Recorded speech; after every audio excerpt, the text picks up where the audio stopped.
Hello students, I hope you all are doing well. So students, आज हम BPAE 142 की unit 3 को discuss करेंगे, employee attitudes and job satisfaction. इसमें हम 5 टॉपिक कवर करेंगे। सबसे पहले इंट्रोडक्शन हम स्किप करेंगे, सेकंड जॉब सेटिस्फेक्शन और इसका एक छोटा सा पॉइंट है theory of job satisfaction, third commitment, fourth effect of employee attitude and last changing attitude. सबसे पहले फर्स्ट टॉपिक जॉब सेटिस्फेक्शन। देखो, जॉब सेटिस्फेक्शन एक क्या होता है कि एक कलेक्शन है पॉजिटिव और नेगेटिव फीलिंग्स का टूवर्ड्स अ जॉब। मतलब कि भाई अगर हम कोई भी जॉब पे हैं, ठीक है, तो उसमें हमारे मिक्स फीलिंग्स होती हैं, पॉजिटिव भी और नेगेटिव भी। ठीक है, देखो जो कुछ एम्प्लॉयज़ को लगता है कि भाई उनकी जो जॉब सेटिस्फेक्शन है वो क्या है कि वो जब वो अच्छा काम करेंगे, इसका मतलब वो सेटिस्फाइड है अपने काम के साथ। जब भी वो उस चीज़ से सेटिस्फाइड होते हैं, मतलब अपनी जॉब से सेटिस्फाइड होते हैं वो लोग। ठीक है, जॉब सेटिस्फेक्शन इन्फ्लुएंस करता है कि भाई जो जॉब इन्वायरमेंट है वो कैसा है, ठीक है, नेचर कैसा है वहाँ का, जो कलीग्स हैं वो कैसे हैं, मैनेजमेंट कैसा है। ठीक है, कॉन्सेप्ट्स ऑफ जॉब सेटिस्फेक्शन। क्या कॉन्सेप्ट है जॉब सेटिस्फेक्शन का? सबसे पहले है कंपनसेशन एंड बेनिफिट्स। देखो, एम्प्लॉयज़ को क्या चाहिए होता है? एक अच्छी सैलरी चाहिए होती है, ठीक है, बोनस चाहिए होता है, बेनिफिट्स चाहिए होते हैं जैसे हेल्थ इंश्योरेंस, रिटायरमेंट प्लान्स, ठीक है, पर्क्स चाहिए होती हैं जैसे फ्लैक्सिबल वर्किंग आवर हो, ठीक है, वर्किंग कंडीशन की भाई जो वर्किंग कंडीशन है वो अच्छी हो, मतलब जो ऑफिस है उसमें अच्छा स्पेस हो, इक्विपमेंट्स हो, लाइट्स हो, और भाई जहाँ जहाँ पे ज़्यादा शोर शराबा ना हो, एम्प्लॉयज़ जो है वो अपन अच्छी तरह बैठ के वहाँ पे काम कर सके कंफर्टेबली। रिलेशन विद कोवर्कर्स, कि जो भी भाई उनका रिलेशन है दूसरे एम्प्लॉयज़ के साथ वो बहुत अच्छा होना चाहिए। ठीक है, टीम वर्क होना चाहिए, सपोर्टिव वर्क होना चाहिए और सपोर्टिव मैनेजमेंट होना चाहिए। Opportunity for growth and advertisement, मतलब कि उनके पास अपॉर्चुनिटी होनी चाहिए। वो अपने आप को ये नहीं है कि भाई ये ना सोचे कि हम तो बस जी बंद गए हैं, हमारे पास तो कोई अपॉर्चुनिटी ही नहीं है, कि मतलब अगर हमने 20 से ज्वाइन किया तो हमारी सैलरी सिर्फ 20 रहेगी। नहीं, उनको भाई अपनी ग्रोथ भी चाहिए। ठीक है, तो हमारे ऑर्गेनाइजेशन को डिफरेंट अपॉर्चुनिटीज़ प्रोवाइड करनी चाहिए उनके लिए। ठीक है, प्रमोशंस होने चाहिए उनके।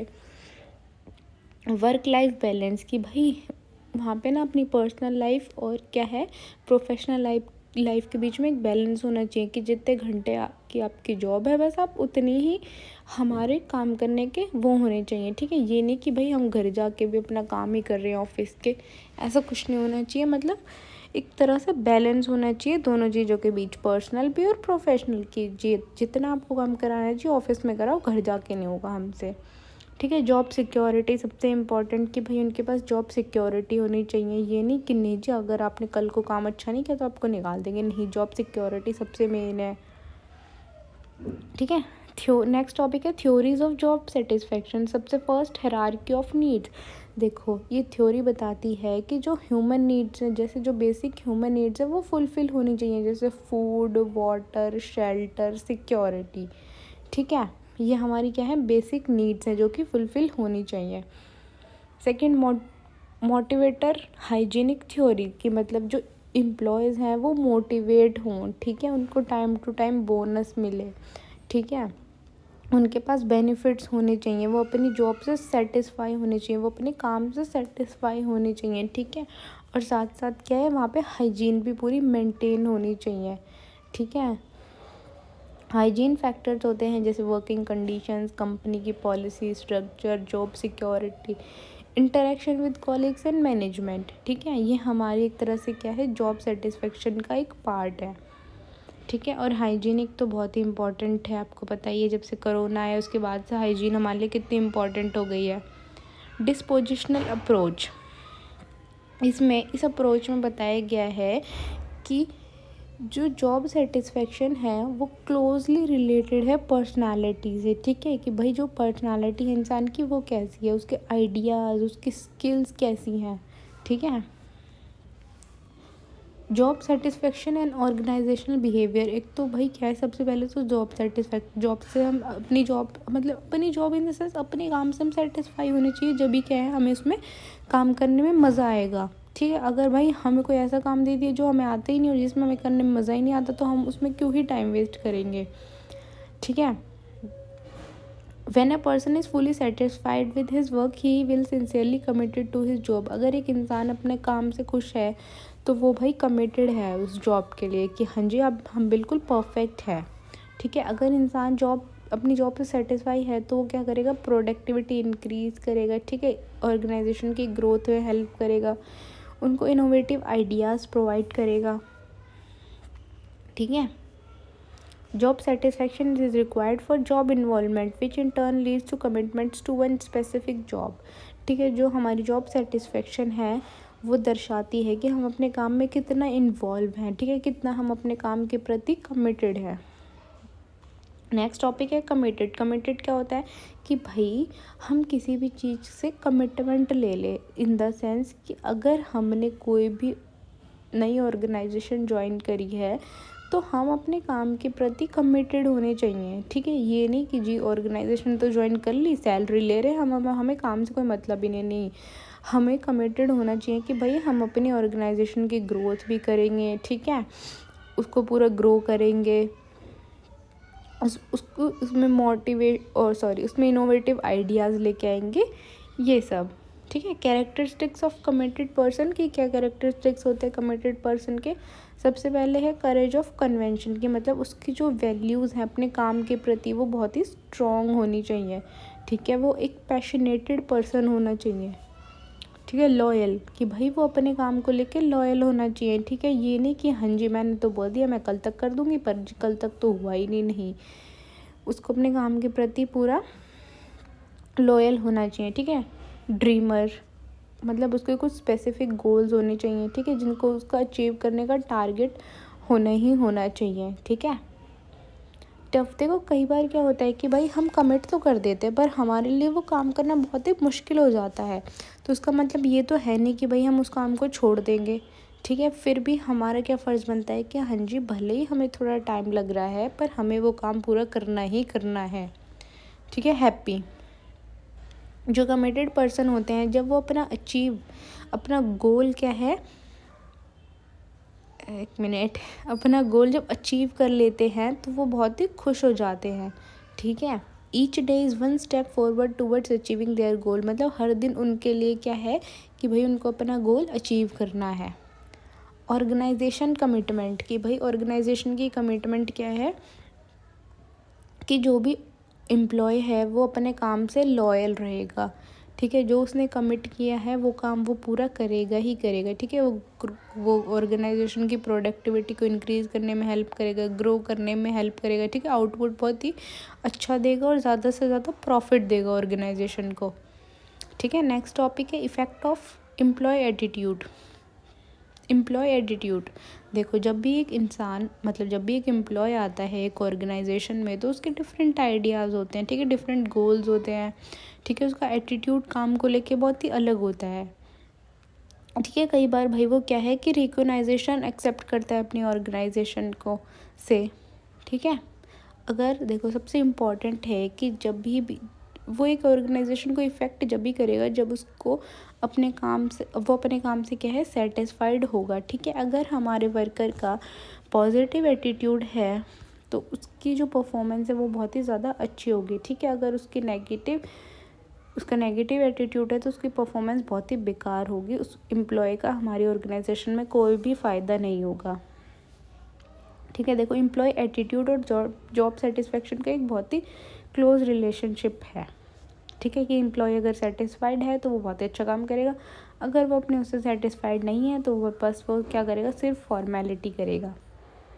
टाइप्स ऑफ एम्प्लॉय एटीट्यूड, सबसे फर्स्ट है फुलफिलमेंट सीकर्स, कि भाई जो the people with this attitude believe that a job should provide opportunity to show their talent, मतलब ऐसे जो लोग होते हैं, ऐसे जो इंडिविजुअल्स होते हैं वो सोचते हैं कि भाई हमें ज़्यादा से ज़्यादा अपॉर्चुनिटी मिलनी चाहिए जिससे हम अपना टैलेंट ज़्यादा से ज़्यादा दिखा दें। उनको इतना ज़्यादा पेमेंट से कोई फ़र्क नहीं पड़ता, उनको बस ये है कि हम अपना टैलेंट शो करें।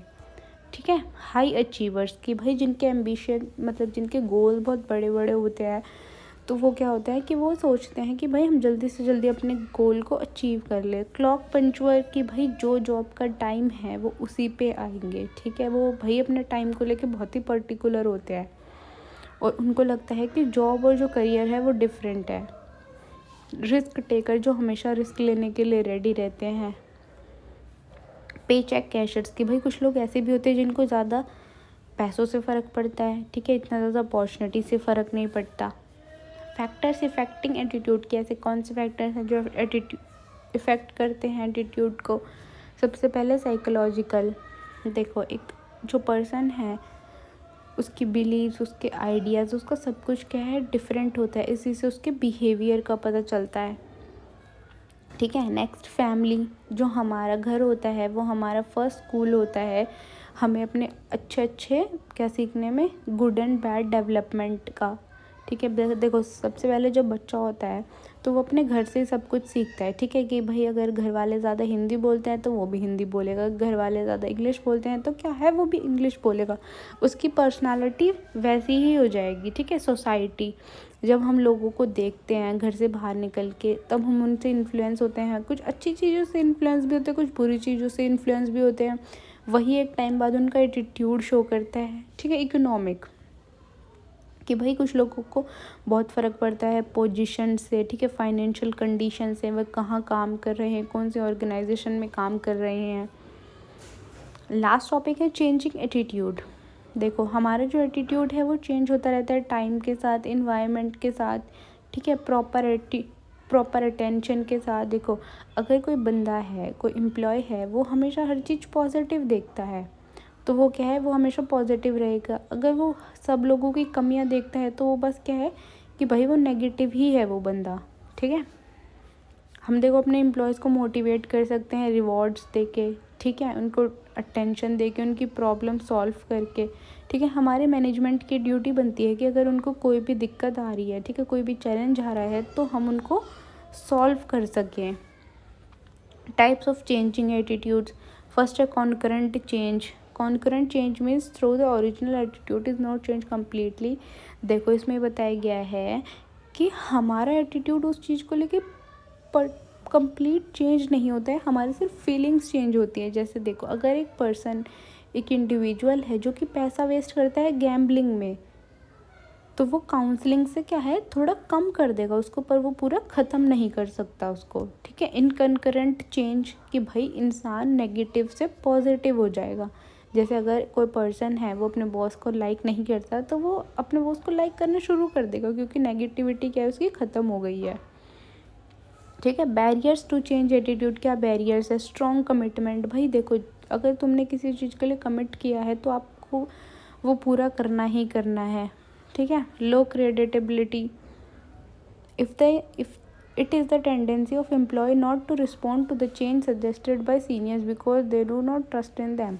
भाई देखो अगर एम्प्लॉय है, अगर उसने चेंज को एक्सेप्ट नहीं किया तो भाई क्या है कि प्रॉब्लम हो सकती है ये एक ऑर्गेनाइजेशन के लिए, ठीक है। इनसफिशिएंट इन्फॉर्मेशन, अगर जो एम्प्लॉयज़ हैं उनको इन्फॉर्मेशन ही कंप्लीट नहीं मिलेगी, कम इन्फॉर्मेशन मिलेगी तो क्या है वो इन्फॉर्मेशन प्रॉब्लम देगी। देखो जैसे बोलते हैं ना सब लोग कि आधा अधूरा ज्ञान हमेशा तकलीफ देता है। अगर तुम्हें कोई चीज़ जाननी है तो पूरी जानो, नहीं तो बिल्कुल ही मत जानो, ठीक है। इम्प्रॉपर रिवार्ड सिस्टम, भाई ये नहीं है कि भाई मन किया तो ऑर्गेनाइजेशन का रिवॉर्ड दे दिया और नहीं किया तो नहीं दिया, नहीं जी, आप उनको टाइम टू टाइम मोटिवेट करो, ठीक है। वेज ऑफ चेंजिंग एटीट्यूड्स कि भाई क्या तरीका है हम अपने एटीट्यूड को चेंज कर सकते हैं। Spend time with positive people, देखो अगर आप हर टाइम पॉजिटिव लोगों के आसपास रहोगे तो आप भी कैसे हो जाओगे, पॉजिटिव हो जाओगे, ठीक है, आप उनसे इंस्पायर होगे। कंज्यूम पॉजिटिव मीडिया, अच्छी अच्छी बुक्स पढ़ो, पॉडकास्ट देखो, कंटेंट देखो पॉजिटिव, ठीक है, जिससे आपको पॉजिटिव आइडियाज़ आए। Break down task, small task में इंगेज हो जाओ, ठीक है, छोटे छोटे गोल्स बनाओ, पहले उनको अचीव करना शुरू करो जिससे आप में क्या है कॉन्फिडेंस आएगा, ठीक है। Engage in activities that promote, भाई कुछ ऐसी छोटी छोटी एक्टिविटीज़ होती है जैसे वॉलंटियरिंग है, एक्सरसाइजिंग है, ठीक है, अपनी हॉबीज़ है, उनको क्या है इम्प्लीमेंट करो जिससे क्या है कि आपको पॉजिटिविटी मिलेगी, आपको एक मोटिवेशन मिलेगी। Step outside your comfort zone. देखो नई नई चीज़ें ट्राई करो, जिससे क्या है कि आपका कॉन्फिडेंस बिल्ड होगा। देखो अगर जो चीज़ हमें आती है आप उसमें भी ग्रोथ कर सकते हो, पर आप अपना थोड़ा कंफर्ट जोन से निकल के और नई नई चीज़ें ट्राई करो, तो उससे आपको क्या है और ज़्यादा कॉन्फिडेंस आएगा। ठीक है, आई होप कि आपको ये यूनिट समझ आई होगी। अगर आपको कोई भी डाउट, कोई भी दिक्कत, कोई परेशानी है तो आप मुझसे कमेंट से पूछ सकते हैं। And thank you for watching.